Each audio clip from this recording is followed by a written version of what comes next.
E aí, salve, salve mundo moderno, beleza, rapaziada? Eu sou Thiago Maia, esse aqui é o podcast Papo Suburbano, um podcast voltado a receber suburbanos que com seus trabalhos, a sua arte, a sua essência, que levam toda essa essência do subúrbio pro mundo. Então hoje eu tenho aqui a honra de receber um cara que eu conheci há mais ou menos uns 2 anos atrás, no Parque Madureira, num projeto lindo chamado CDC Clara Nunes, que a gente vai falar sobre isso também, mas esse cara tem uma história incrível, o cara tá envolvido com política há 13 anos, é um cara que tá sempre disposto a mudar a vida do próximo. Eu me identifico muito com esse cara e pra mim é uma grande honra receber ele aqui. Eu tenho certeza que o papo com ele vai render muito. Botafoguense também, assim como eu. Vamos falar sobre isso também. Mas sem muitas delongas, o meu convidado, Rafael Durval. E aí, meu irmão? Satisfação, irmão. Uma honra Cara, estar aqui. A honra é toda minha, meu irmão. Gratidão, muito obrigado aí pela confiança no meu trabalho. Muito obrigado por se colocar à disposição do Eu Te Amo Madureira, do Papo Suburbano. Acho que a gente já trocou várias ideias. Já falei pra você o quanto que eu sou fã do teu trabalho. Não é à toa que você é um dos meus primeiros convidados. A gente não chegou nem a 10 convidados ainda no programa. Então seja muito bem-vindo aí, irmão. Sem dúvida, Thiago. É uma honra estar aqui, irmão. O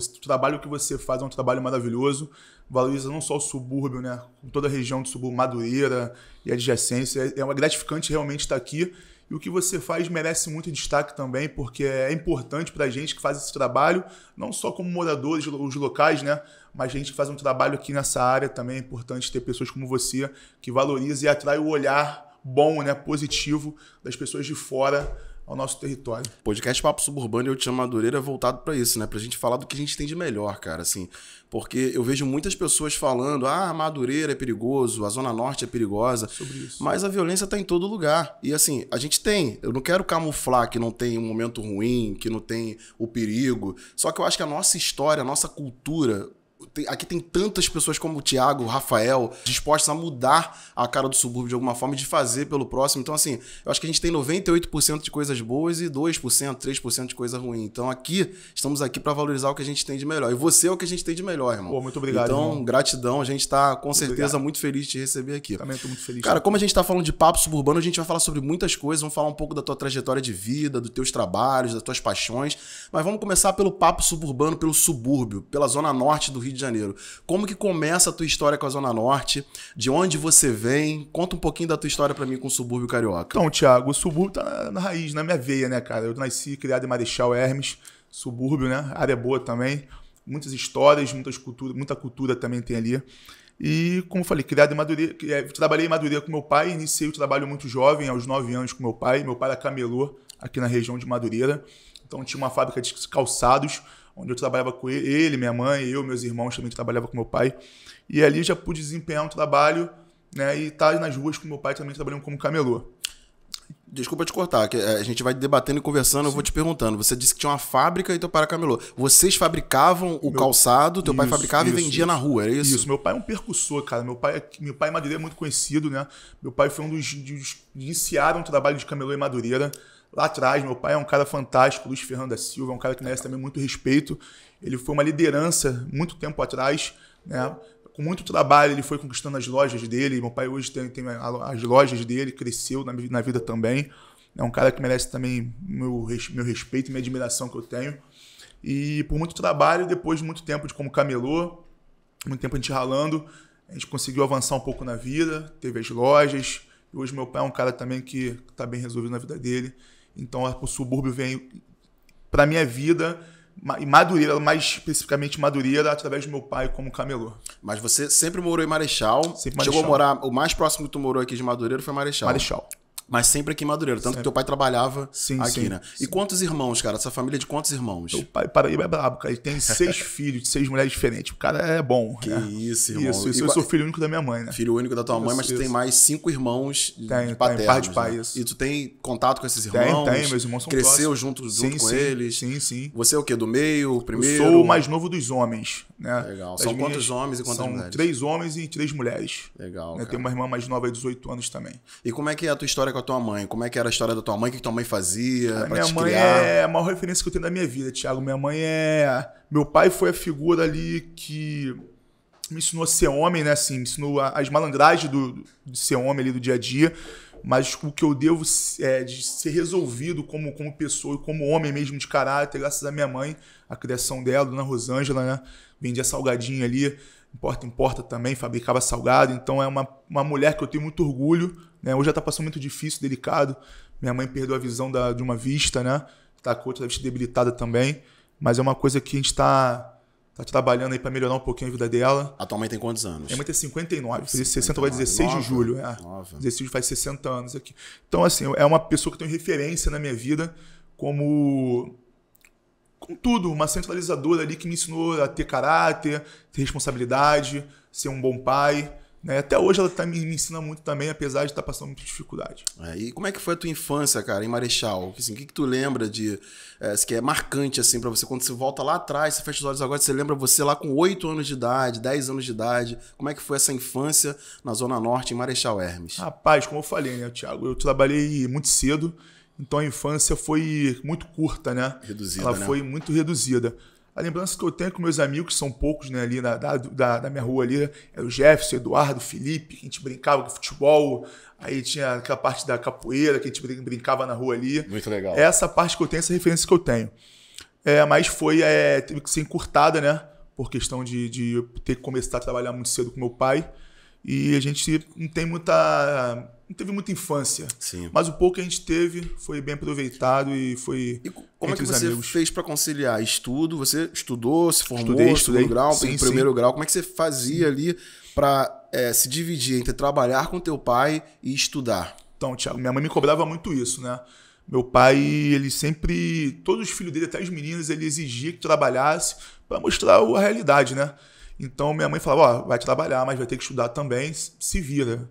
Eu quero você estudando e fazendo suas obrigações. Então eu tinha que ir para a escola de manhã, aí eu estudava até meio-dia, 1 hora, fazia o trabalho de casa, 2 horas ia pro meu pai, aí ficava lá até as 10 da noite, depois voltava, aí descansava, outro dia a mesma coisa, e foi por longos anos essa batida. E você, como é que foi a tua relação com os estudos? Você sempre foi um bom aluno, gostava da escola, era um moleque que não gostava muito da escola? Não, gostava bastante, graças a Deus assim, tinha muita facilidade de aprender, né? E sempre fui muito comunicativo também, então isso facilitava também quando eu estava cansado, tinha que fazer um trabalho em grupo, a galera, não, Rafael, tu tá cansado, tem teu trabalho, vou te ajudar aqui, os professores também entendiam esse meu lado.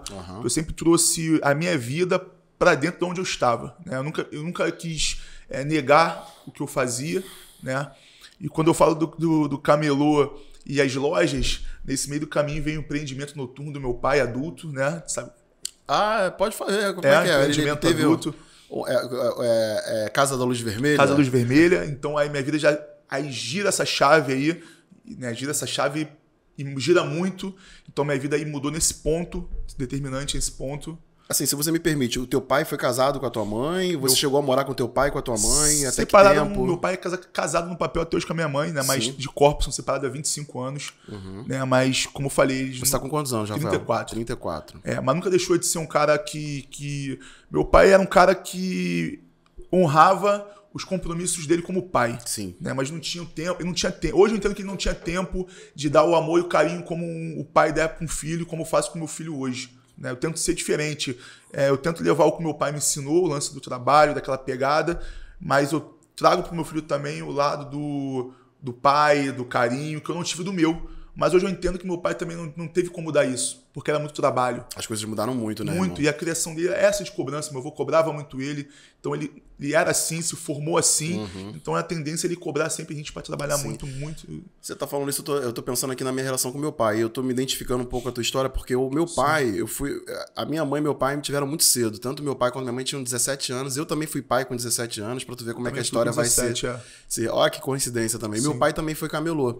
Então, provavelmente, meu pai até conheceu o teu pai, porque meu pai também é dos primórdios ali do camelô, ali perto do Império Serrano. Ali onde tinha, acho que a loja, não sei se é a CR, ali bem de frente ali pra passarela. No chão que a gente botava, chamava isso, e tinha uma lanchonete ali, aí ficavam várias... O meu pai vendeu muito, não sei se tu vai ter recordação disso, mas provavelmente sim.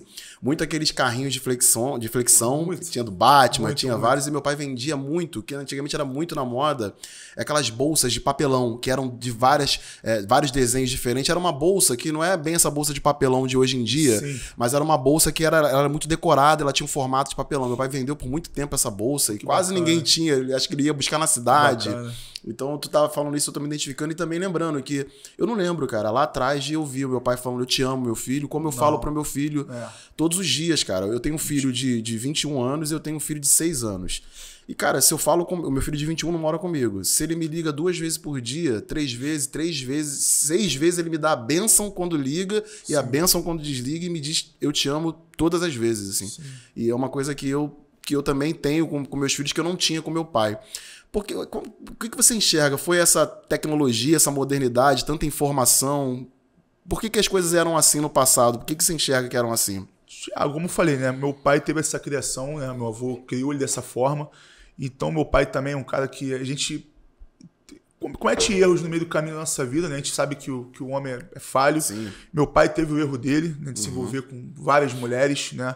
Mas é um cara que sempre honrou com uma casa para cada filho, não deixou ninguém desamparado. Só que a criação dele foi essa. Ele financiava, pagava o estudo e dava o alimento, mas não foi um cara que dava atenção como pai, eu te amo. E hoje, realmente, como eu falei, eu pego isso. Tudo que eu não tive, esse lado do carinho ali, do afeto, e dou pro meu filho, entrego pro meu filho. Meu filho mora comigo também. Tem quantos anos o teu filho? Eu tenho 17 anos agora. Como é que é o nome dele? João Vitor. João Vitor, um molecão grande, tá forte pra caramba. Tá na academia também? Tá na academia, tá seguindo o espaço do pai, né? Tô perguntando isso porque ele me seguiu ontem no Eu Te Amo Madureira. Ele falou, pai, ele me seguiu. Aí eu segui ele também. Sim, eu tenho até que seguir com o meu pessoal, depois eu vou seguir ele também lá. Ele falou. Aí eu vi que ele tá malhando e tal. Sim, desenvolveu muito rápido, em um ano desenvolveu muito. Então hoje a gente tem isso, né? Eu falei, cara, eu tenho que ser pro meu filho o que eu não tive pro meu pai. Mas também tenho que levar para ele o que meu pai me ensinou como homem, de trabalhar, de correr atrás, falar que as coisas não vêm fácil, porque é o caminho, né, cara? Hoje em dia a gente não tá... Vê que, igual você falou do mundo tecnológico aí, a gente meio que tá se perdendo dos filhos, né? A gente hoje almoça, os filhos nem conversam com os pais na mesa mais, as pessoas não se comunicam o tempo todo no celular, e cada vez mais tá ficando fora da moda dizer eu te amo, eu sou com saudade. Então a gente tem que ainda cultivar essas coisas para eles também criar como homem e levar isso pro filho dele, né? Daqui pra frente, porque a lógica é isso sumindo, né? A gente não pode permitir isso. Não podemos permitir, com certeza, irmão. A gente vai chegar na parte da política, porque o Rafael é um cara totalmente envolvido com a política aqui da Zona Norte do Rio de Janeiro. Mas antes de chegar nessa parte da política, eu vou voltar um pouquinho na época de escola, mas agora já adolescente, para entender. Você lá atrás já tinha essa veia política, já era líder de classe, já se envolvia com o colégio com assuntos mais políticos? Porque eu quero entender aonde começa essa tua paixão, essa tua vocação para política. Então já é lá de trás ou foi já depois de maior de idade? Não, pior que não. Pior que eu nunca tive pretensão, nunca tive perfil para liderança, confesso que nunca tive. Na escola eu era aquele aluno mediano ali, ficava da bagunça, turma da bagunça, né? Turma do fundão. Turma do fundão, botava até pilha errado na galera, até atrapalhava a aula, né, na realidade, né? A política entrou na minha vida, cara, de uma forma meio triste, né? Eu e meu pai, a gente teve uma desavença, né, que não tem por que falar agora, e eu saí. E quando eu saí do meu pai, cara, minha vida foi ladeira abaixo, né? Assim, eu tinha um padrão, né, de vida, e esse padrão caiu, então ali que eu pude mais que amadurecer como homem, sabe, cara? E ali que eu pude abrir meus olhos e ver, não, tem outro horizonte, tem um outro mundo. Foi ali que eu entrei pra política. Por quê? Fiquei, né, sem trabalho, né? E precisava puxar a vida com meu filho e com a minha mãe ali. Fiquei sem recurso, comecei a pedir ajuda às pessoas que precisam de emprego, precisam de uma oportunidade. As pessoas riam. Você é playboy, teu pai tem isso, teu pai tem aquilo. Tu tem um carro ali e tal, tu tem uma vida tranquila. Eu falei, cara, tu não tá entendendo, tô precisando porque tudo mudou. Eles riam, debochavam, né? Quem é meu amigo se afastou, os poucos que ficaram, que são meus grandes amigos, que eu falei o nome no começo aqui. Nessas horas que a gente vê quem é quem. Eu tenho pessoas que marcaram muito minha vida até chegar na política, né? E assim, eu tenho que falar dessas pessoas porque são pessoas que me levaram aonde eu estou hoje, né? Por favor, tem que falar mesmo. Quando eu pedi a oportunidade, um grande amigo meu, que acho que esse cara foi o grande causador de tudo isso, que é o Elisandro Jarley, me pegou no colo, esse cara é meu vizinho de porta. Legal. E ele faz sistemas para vilas olímpicas, né? Aonde ele me apresentou um rapaz chamado Tiago Moraes, que ele trabalhava na Gamboa. E através dele entrei à política, conheci outras pessoas, conheci o professor Oscar, o vereador local em Guadalupe, então trabalhei na Gamboa, eu vim para Guadalupe, aonde em Guadalupe o professor Oscar me chamou para fazer um trabalho ali regional, e ali foi o meu primeiro contato. E, cara, eu me apaixonei pelo trabalho, porque eu vi que ali eu tinha, apesar da política ser um pouco queimado em muitos lugares, né? Tem um lado bom da política também e um lado que você pode fazer muito. Eu sempre gostei do lado social, né? Independente de ter uma vida melhorada com meu pai lá atrás, eu sempre fiz pelas pessoas, tinha projetos, ajudava as pessoas, sempre gostei disso. Era o que realmente me motivava e foi isso que fez as pessoas me dar essa oportunidade, porque sabiam o meu outro lado, né? Porque não viam só o lado do Rafael, do que trabalhava com o pai, que tinha uma condição legal, então foi isso que me trouxe. Aí eu ganhei a oportunidade ali numa situação bem baixo, né? Bem início mesmo de uma carreira política, né? Onde tinha que trabalhar muito e ganhar muito pouco. Então ali eu vi, não, então se ninguém gosta de fazer esse trabalho aqui, é esse trabalho que eu vou fazer. Aí eu fui subindo, fui trabalhando, aí chegou uma hora que ele saiu, ele perdeu o mandato dele, aí o outro me abraçou, aí eu fui pra... Aí esse mesmo Elisandro Jarley me apresentou o irmão do secretário que eu trabalho, que é o Thiago Barros. É um cara que, porra, eu devo muita coisa a ele, é meu irmão. Tenho um prazer de falar que ele é um cara que eu amo de paixão, é o irmão que eu tenho de verdade. Me abraçou e me trouxe para o Júnior da Lucinha, deputado da Lucinha, no qual estou hoje podendo fazer esse trabalho. O Júnior da Lucinha é ligado ao CDC, né? Ele é o secretário de envelhecimento saudável, saudável. É um cara fantástico, trabalha muito, né? Hoje o idoso tem visibilidade e respeito graças ao que ele vem fazendo. É muito trabalho. Inclusive, se me permite, Júnior da Lucinha, as portas aqui do podcast Papo Suburbano estão abertas aqui para te receber, para contar um pouco da tua trajetória política. Com certeza, se o Rafael tá fechado contigo, muito. Eu já tenho a minha resposta de que é um cara incrível, irmão. É um cara de muito caráter. As portas estão abertas, Júnior. Faz essa ponte aí pra gente receber. Não, o Júnior tá convidado, tá intimado. Não, o Júnior vem, o Júnior gosta dessa proximidade, que ele é um cara que, como eu te falei, é um cara de caráter exemplar, tá há muito tempo na política, ele é a mãe dele já tá 6 mandatos, né? Deputada Lucinha. Deputada Lucinha. É uma leoa, cara. Trabalha todo dia. Todo mundo que acompanha a rede social vê que essa mulher é uma mulher de fibra mesmo. É uma mulher que leva a política ali, a pé da letra ali, fazer o bem às pessoas. Tem muita gente que realmente tem um certo preconceito com a política e acha que a política é toda corrompida, mas não é, né? A gente tem muita gente boa batalhando pelos nossos, pelos idosos, pelos jovens, pelo nosso subúrbio, pela nossa... Enfim... pelo nosso bairro, né? Então tem muita gente boa ainda. Tiago, eu costumo falar o seguinte, cara, toda profissão tem um lado positivo e negativo. A gente conviveu aí há pouco tempo com médico aí, anestesista, abusando de mulheres aí, uma profissão que é considerada os anjos aqui na Terra, né? Então, como existe policial bom, policial ruim, né? Existe diretores ruins, bons, então a gente que a política ela tem carrega essa bagagem negativa por conta do que a gente já vivenciou nesse Mas é aquilo que a gente estava falando no início até do subúrbio, né? Muita gente fala, vou tirar por Madureira, estamos em Madureira hoje. Então a gente fala que Madureira é um lugar violento, é um lugar perigoso. Só que é isso, se for parar para ver a violência e o perigo no meio de tanta coisa boa que tem, são poucas coisas. E a mesma coisa na política, na religião. Você não pode tirar todo o trabalho de um político, às vezes de alguém ligado a uma religião, ou julgar político, ou julgar uma religião por causa do ser humano, né? O ser humano é falho.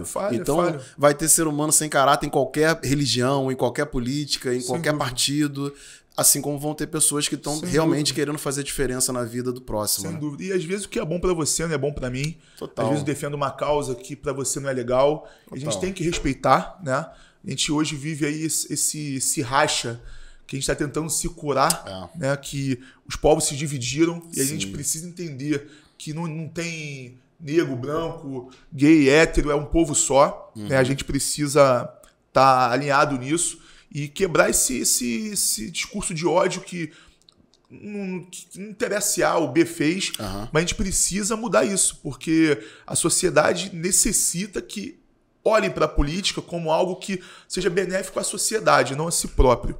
Tá? Essa que é a minha causa. As pessoas têm que entender a política. Madureira é muito bem servido de políticos aqui na área. Né? Não é porque eu trabalho para um e honro que eu vou estar aqui falando mal de A e de B. Claro. Eu acho que Madureira tem políticos muito capacitados também aqui. Sim. A gente tem o Dionísio, tem a Vera, né? Tem o Didi Vaz aí, que subiu prefeito. Sim. São pessoas que lutam por Madureira também.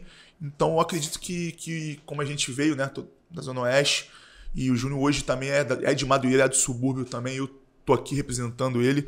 A gente consegue fazer esse trabalho em prol de Madureira do subúrbio e as pessoas têm a ganhar muito com isso. Com certeza. Já que a gente está nesse papo de política, vamos continuar um pouquinho mais por aqui. Você, nesses quase 13 anos, né, de trabalhando com esse meio político, você já pensou ou já se candidatou a vereador, deputado estadual?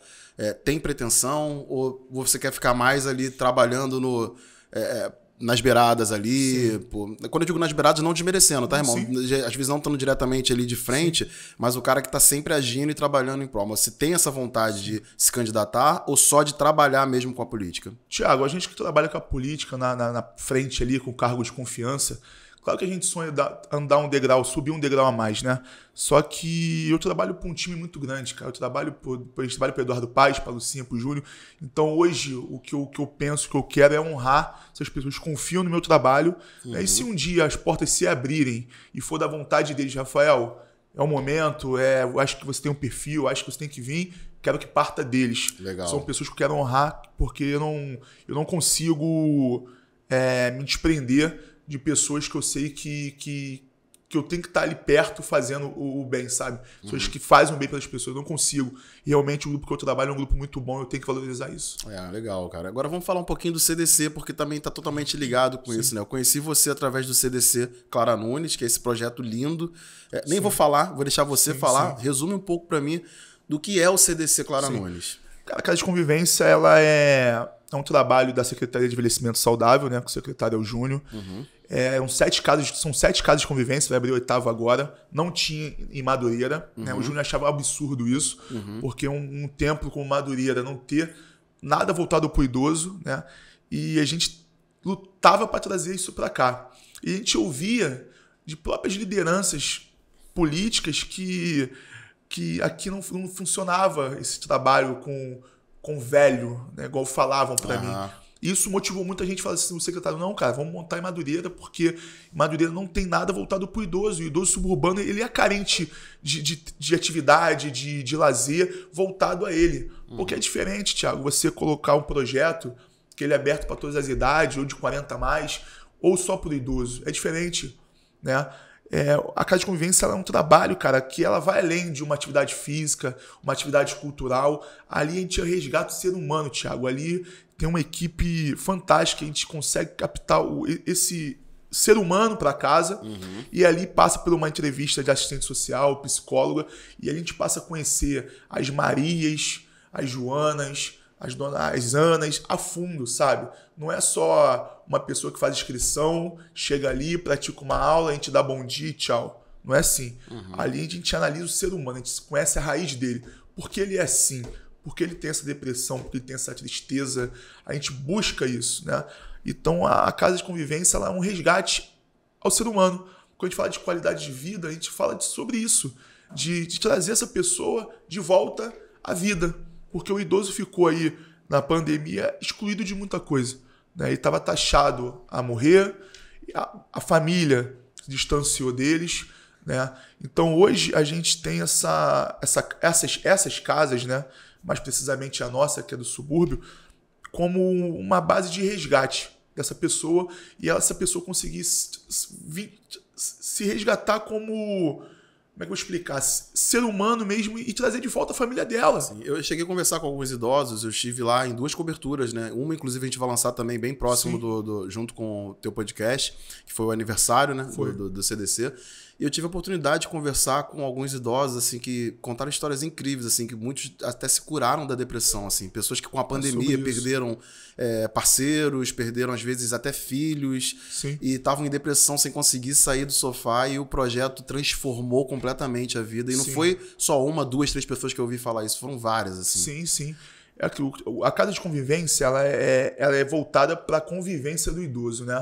Por isso que a gente sempre pede isso. O idoso que se sentir carente, sentir que não tá no momento legal, que está deprimido, venha para casa de convivência, porque você vai passar o teu dia de terça a sexta-feira lá, de 7 às 18 horas, tem atividade desde manhã até a noitinha ali.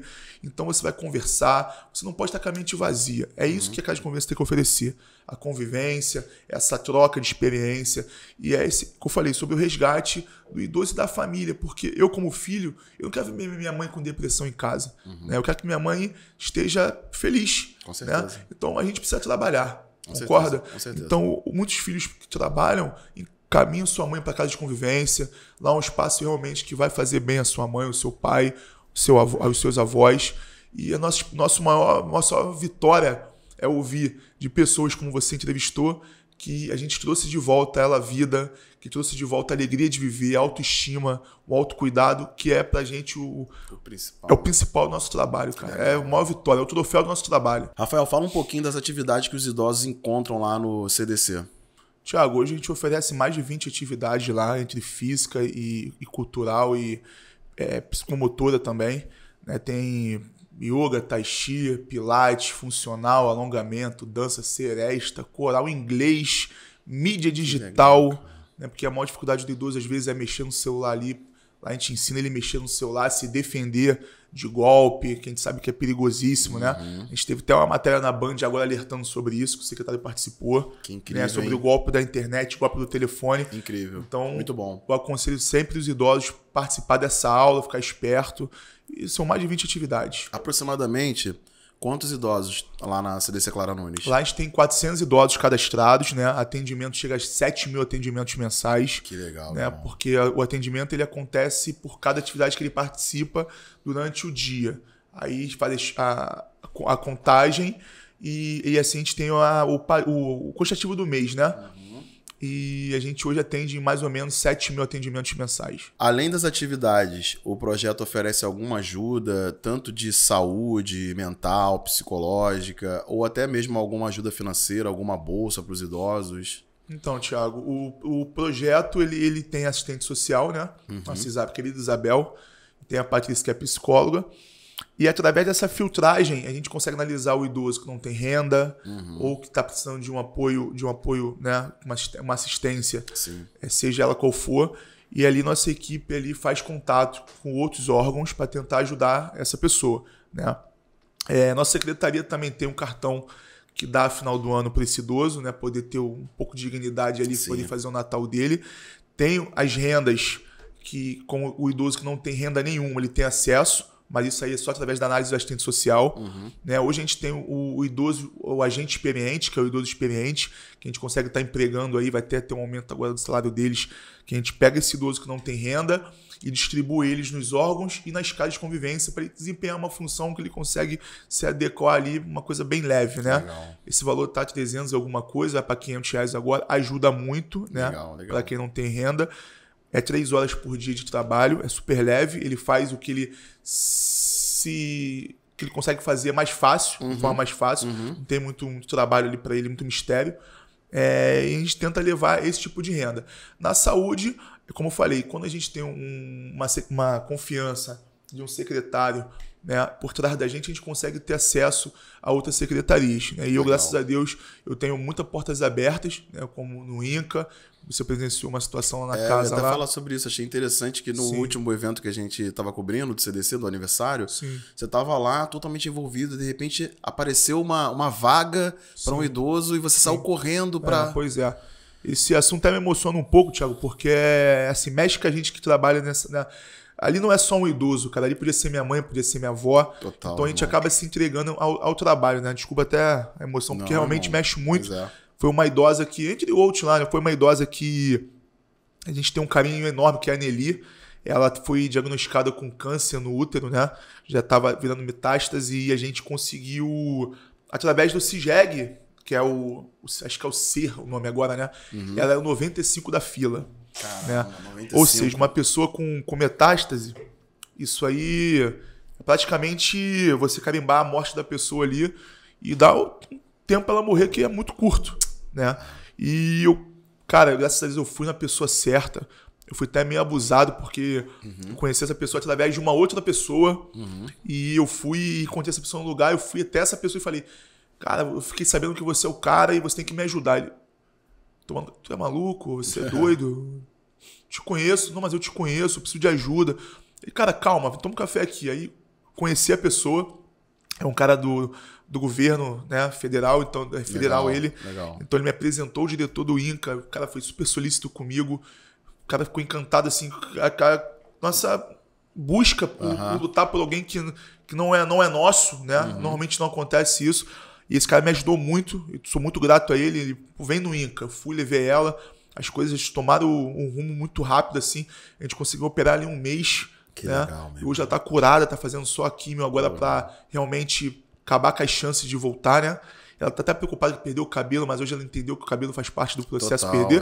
E é uma vitória estar ali contando essa história que o cabelo é de menos, o cabelo cresce, te usa peruca, usa uma bandana ali. Então no dia do evento eu saí correndo porque ele ligou, infelizmente, né? O idoso faleceu no INCA e ele, Rafael, pintou uma brecha aqui para operar hoje. Caramba. Eu falei, hoje, cara? Aí larguei lá todo mundo lá e a gente foi busca levar ela no INCA. Graças a Deus tudo deu certo, né? Hoje a gente comemora isso. E é uma das maiores vitórias que eu tive ali dentro, né? E dá certeza que o trabalho está sendo bem feito. Incrível, Deus é incrível, né? Aproveitando esse... Tô vendo aí a cruz tatuada em você. Como é que é a tua ligação com religião? Você tem alguma religião, cara? No que tu acredita? Eu sou católico, né? Tenho comunhão aí. E frequento também a igreja católica e frequento a evangélica também. Eu acho que a gente tem que estar aberto a coisas boas, né? Eu acho que religião é uma coisa muito individual. Cada um acredita em o que quiser acreditar, mas eu acho que a gente tem a obrigação de ter Deus e coisa boa dentro da gente. E quando a gente tem isso, a gente tem base, né? Para a saúde estar em dia, o trabalho estar em dia. Eu acho que tudo se inicia através da religião. A gente não pode estar vazio. Total. Eu acho que a religião, não pode estar vazio de forma alguma. Eu costumo dizer o seguinte, eu penso muito assim como a gente precisa se alimentar para manter o corpo forte, alimentar a alma também. Assim como a gente precisa se banhar para manter o corpo limpo, dormir para manter o corpo descansado, a gente precisa de algum conforto para nossa alma. E aí é onde entra a religião, né? Eu acredito que todas as religiões, de certa forma, no final, devem levar para o mesmo caminho, para Deus. Sim. Eu acredito que cada religião se adapta a cada pessoa por essa passagem na Terra. Você acredita que depois dessa passagem aqui a gente vai se encontrar com Deus em algum lugar, com os que partiram? O que você acredita no depois, Thiago, assim, cara? Assim, eu não, como eu te falei, eu não recrimino religião alguma, né? Eu já frequentei a fake Fraternidade Espírita Irmão de Cascais, lá no Pau Ferro, onde eu pude também conhecer o outro lado do espiritismo, né? E eu entendo que eu até fui conhecer realmente para saber como é que funcionava e entender o outro lado, para poder ter base, né? Para de repente conversar com alguém e não julgar, mas ter assunto, né? E entender o lado da pessoa também. Lá eles ensinam que tem vida após a morte, né? Eu, como falei, sou católico, na igreja católica também falam que a gente, né, vai se encontrar um dia. E é isso, na igreja evangélica já não tem essa filosofia, mas o importante é o respeito. Eu acredito que a gente, como eu te falei, a gente tem que ter Deus, né? O pós, para mim, só importa se a gente fizer o bem aqui. Eu acho que nossa missão aqui é fazer o bem e deixar o julgamento, quem for que tiver que julgar a gente, para saber o que vai acontecer com o nosso espírito, se não tem, se realmente tem, é Deus, né? Então, acho que a nossa obrigação aqui é plantar o bem, para a gente colher o bem, fazer o bem, para a gente também, lá na frente, ter essa leveza na alma. Penso muito como você, cara, assim, e é isso, né? O respeito, né? É você ter o respeito pela religião do próximo. Amanhã a gente não sabe, né? Mas o hoje, se a gente puder fazer a diferença, eu costumo dizer o seguinte: eu não posso mudar o mundo, cara. Eu mal consigo mudar o meu país e a minha cidade, mas eu tento mudar pelo menos o meu bairro, a minha rua, o meu bairro, e a gente vai tentando e a gente vai se conectando igual eu e você estamos conectados aqui agora, no mesmo propósito. E eu acho que é isso que vale, né, cara? Você deixar alguma coisa depois que você foi embora. Porque imagina, tu ir embora e tu passou por essa vida sendo um cara que só pensa em material, que só pensa em passar por cima das pessoas, que não tem nenhum tipo de amor pelo próximo, que não pensa no próximo. O que tu deixa, cara? O que tu deixa quando tu vai embora? Nada. De repente, no máximo, os bens materiais que não é nada. Roupa, carro, isso não é nada, né, irmão? É exatamente isso. É uma coisa que eu até brinco com a minha galera do trabalho, né? Porque tu quer mudar o mundo, Rafael. Porque eu às vezes tiro o dinheiro do meu, compro alguma coisa ali, compro uma cesta básica, dou o dinheiro pra fazer exame. Sim. Mas, cara, eu tenho um trabalho maravilhoso, lindo. Meu trabalho é lindo. Eu não tenho dúvida que não seja lindo. Eu tô tendo a oportunidade de fazer um trabalho que vai ficar marcado, né? E eu busco realmente isso. Eu não quero sair daqui e não ser lembrado pelo que eu fiz. Quero um dia passar, pô, cara, lembro de um cara que fez um trabalho assim, pelo idoso. Não tô falando de política, não. Tô falando de legado do ser humano, né? Não é política. Quando você só pensa na política, você esquece o lado humano, porque só pensa na política defendendo uma causa. Eu não defendo só uma causa, né? Eu quero que realmente aquilo seja feito e perpetue. Independente de eu estar ali, ou o secretário sair um dia, ou entrar outro lugar, eu vou lutar para que aquilo ali funcione da forma que funciona hoje. Sim. Ou melhore, Sim. né? Então, o meu pensamento justamente é esse. Deixar um legado, ter que as pessoas valorizem o que já foi feito, que lembrem do que foi feito. E eu acho que a missão de todos nós é isso, cara, de deixar essa escrita, sabe? Em área que for, qualquer área que for. Você desempenhar e fazer o teu melhor e aquilo ali, você lutar por aquilo ali. Você passa por isso no teu trabalho, né? Tua dificuldade, às vezes, tu passa de manter tua produtora, tua correria, mas você não abandona, tu sabe que tu vai estar semeando, que um dia tu vai colher. E se não colher também financeiramente, você vai colher pela história. Justamente. Daqui a um tempo vai passar, 20 anos, eu passei aqui, meu filho vai falar daqui a 20 anos. Meu pai gravou ali no podcast Madureira, eu te amo Madureira. Então é isso que fica, são a escrita, a história. Isso ninguém apaga, história ninguém apaga. Com certeza, irmão, com certeza.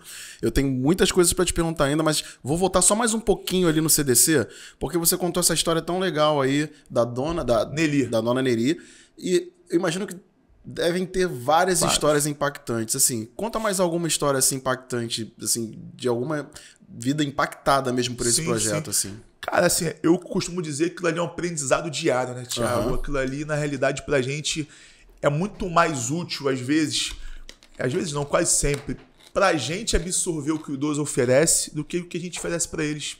Eu aprendo muito com eles. A história deles, cara, são fantásticas. A gente tem idosos ali, escritores. A gente tem idosos poetas, músicos. Idosos com tanta cultura, mas com tanto bloqueio, fechado, porque nunca ninguém deu oportunidade. Né? Tem histórias ali de idosos ali que teve perdas na vida de filho. Tem idoso que sofre agressão, isso mexe muito com a gente também.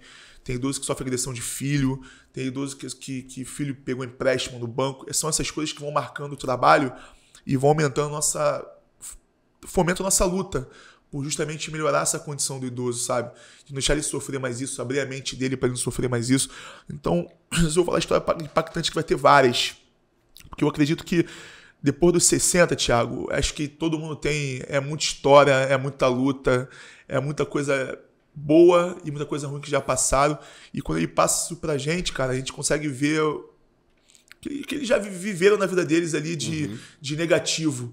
E a gente tenta ajudar da forma que a gente pode ajudar, que é trazendo a casa de conversa perto deles. Ah, muito legal, irmão. Agora vamos falar um pouquinho mais de Zona Norte, mas agora já na tua adolescência, assim, né? Já na casa da maioridade. Na adolescência não, dos teus 18 pra frente. Tu viveu muito subúrbio, cara? Você saía pra charme, pra samba, pra rock? O que tu curtia fazer na tua juventude, na idade do teu filho? Pô, eu sou do samba, né, Thiago? Não tem jeito, né, cara?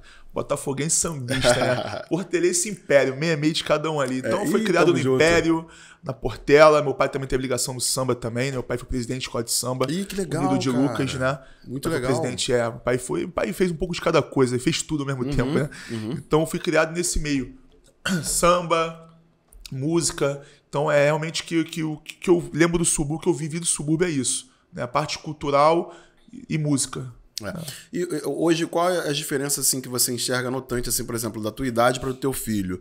Porque eu imagino que quando você tinha 17 anos, a idade que teu filho vai fazer agora, você tinha mais tranquilidade, né, para frequentar os lugares, para sair e voltar mais tranquilo para casa. Sim. O teu filho mora contigo? Mora comigo. Como é que é essa vivência do teu filho hoje e como que, como pai, você se preocupa assim com o teu filho no dia a dia ali, nas baladas, saindo? Sim. Ele é um moleque festeiro, é um moleque mais caseiro? Sim.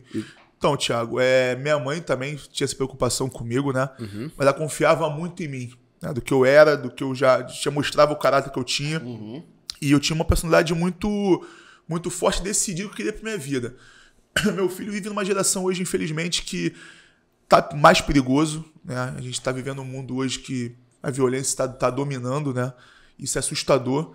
E eu falo de violência, não é só violência de rua, é violência digital. Mano. Tá meio perdido, né? Então a gente acompanha violência em escola. Então a preocupação com ele é a mesma que eu tenho quando ele tinha 10 anos, é a mesma que eu tenho 15, que tem 17, vai ter com 20. Vou estar o mesmo pai preocupado. Tento instruir ele, confio muito no meu filho. Meu filho é um ser humano fantástico. Né? Ele é super tranquilo, é um moleque 10, assim, tem tudo pra ser um grande homem.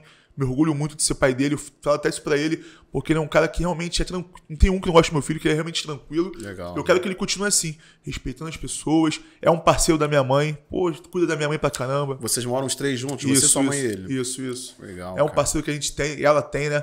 Então ele faz tudo por ela, aplica a insulina dela, da diabetes dela, ele cuida dela, dá os remédios pra ela. Então realmente é um filho que eu tenho muito orgulho. E graças a Deus ele é tranquilo, né? Graças a Deus. Não que isso tenha importância, mas aproveitar pra te perguntar, até pra ir no desfecho do teu filho. Você é formado em faculdade ou só se formou no segundo Gestão grau? pública, isso. Você estudou gestão pública, estudou aonde, cara? É Estácio. Estudou na Estácio. E o teu filho, ele tá seguindo que caminho aqui? Cara, meu filho surpreendeu esses dias. Ele falou, pai, eu quero trabalhar na enfermagem, trabalhar na área de socorrista, né? Sim. Eu falei, super apoio. Não tenho certeza, não tenho. Gosto muito, então eu super apoio ele. Vai começar o curso ano que vem, né? Então, graças a Deus, aí é o caminho que ele quer seguir. E da área militar também, que ele busca isso. Ele já se alistou já? Não, só ano que vem. 17. Mas ele vai fazer 17. Ele quer fazer o curso de enfermagem para justamente entrar na área militar. Para linkar, né? Para linkar isso. Então, eu super apoio o que ele quer fazer. Então, aí, todo o apoio ele vai ter. Toda a instrução, legal, todo apoio, toda a dedicação minha para ele conseguir atingir o objetivo dele. Isso aí, que Deus abençoe, irmão. Que Amém. Legal, que legal. Agora eu queria saber um pouquinho mais de uma história que você me contou, assim, nos 45 do segundo tempo, a gente estava conversando um pouquinho sobre a tua história, pra gente ver o que a gente ia conversar, o que não podia faltar. Você me contou uma história muito interessante de uma pessoa que você ajudou a cantar, cara. Cara. Uma pessoa... Conta um pouquinho dessa história. Eu vou deixar você contar essa Rapaz, história. Essa história aí foi a história mais louca da minha vida, Thiago. Eu tava no Jacaré, você tava num projeto no Jacaré. Aí na comunidade do Jacaré. Isso, não tinha ninguém na rua, cara. Não tinha ninguém na rua. Esse vídeo tá no YouTube aí, Alain de Bangu. Só buscar Alain de Bangu. Vou deixar o link aí na descrição do vídeo. Aí eu tava passando por um momento delicado da minha vida, de separação e tal. E eu tô vendo um cara cantar e eu não sabia de onde estava vendo aquela voz. Isso mais ou menos há quanto tempo atrás? Tem 4 anos. 4 anos. Isso, eu não sabia onde estava vendo a voz e tal. Eu querendo buscar onde estava vendo. E não achava a pessoa. Ele saiu dentro do latão de lixo. Que isso. Ele é catador de lixo e morador de rua, né? Então ele saiu, eu falei, tu que tá cantando, cara? Ele, pô, sou eu, aí cantou a música e tal. Aí eu comecei os contatos, graças a Deus a gente tem muitos amigos, né? Aí atingiu o Ferrugem na época. Ferrugem ajudou muito, Ferrugem é um cara, ser humano fantástico também. Incrível. A Jojo Todinha, nossa amiga, também ajudou. Então ele convidou para cantar no palco com ele, fez tudo que ele podia fazer pelo menino. Cuidamos da carreira do menino. O menino foi um estouro na internet aí, tinha tudo para explodir. Mas infelizmente... Ele tava catando lixo, ele morava na rua? Ele morava na rua, isso. Dependente químico, né? Morador de rua. Infelizmente, dependência química não deixou ele... Mas você chegou a colocar ele pra cantar no palco? No palco, cantou no carrinho de vantagem. Chegou a ajudar a família dele? Ajudou. Graças a Deus, a família tá encaminhada aí. Né? Eu e mais um amigo, Fernando Grande, também não posso esquecer que me ajudou muito nessa caminhada. Né? E, infelizmente, o Alain não conseguiu dar continuidade pelo vício, né? A gente tentou ainda internar ele, tratar ele, dar ajuda, mas aí ele não conseguiu reagir. É complicado, né, cara? A gente estava conversando um pouco em off sobre isso. É uma doença, né, cara? É uma doença e é muito rápido transforma a pessoa, né, cara? Sim. E é uma pena, porque eu também vejo às vezes tantas pessoas incríveis, cara, com talentos, com projetos que às vezes acabam se perdendo ali no mundo das drogas, né, cara? E essa minha parte do subúrbio tá me assustando, Thiago. Hoje eu trabalho no Parque Madureira e tá tomado, né, de moradores de rua e dependente químico. E eu queria muito que tivesse realmente um trabalho voltado ao resgate dessas pessoas, porque ninguém quer estar naquela situação ali, né, Thiago? E a gente vê pessoas novas, jovens, mais de idade, velho, branco, negro. Não tem um perfil. Não tem um perfil. Então, e quando tu para conversar com essas pessoas lúcidas, você conhece história muito bacana, cara. Tem história ali que vale a pena você ouvir. Sim. São pessoas de muito conteúdo, mas que infelizmente se entregaram. E hoje nossa redondeza ali tá com muito morador de rua. Acho que eu nunca vi tanto, cara. Voltei hoje. Qual a solução, assim, que você enxerga pra isso, cara? Assim, o que precisa ser feito pra gente tratar desses dependentes químicos, desses usuários e às vezes pessoas que estão ali passando por esse momento ali? Eu acredito que a pandemia também colaborou muito pra isso, né? Muitas pessoas que acabaram realmente chegando a morar na rua, né? Muito. O que tu acha, assim, qual é a solução pra isso, cara? De políticas públicas, mas no geral, o que precisa ser feito, cara? Sim. Thiago, como fosse uma política pública essencial, né? Só que eu acho que vai muito além, sabe, Thiago? Quando a gente para pra conversar sobre isso, é falta de oportunidade, né? Porque quando a gente coloca muitas crianças sem oportunidade na vida, a tendência é que essas pessoas também cresçam sem perspectiva nenhuma e se afundem. Acho que falta também um pouco disso, né, cara? Um planejamento familiar. Sim.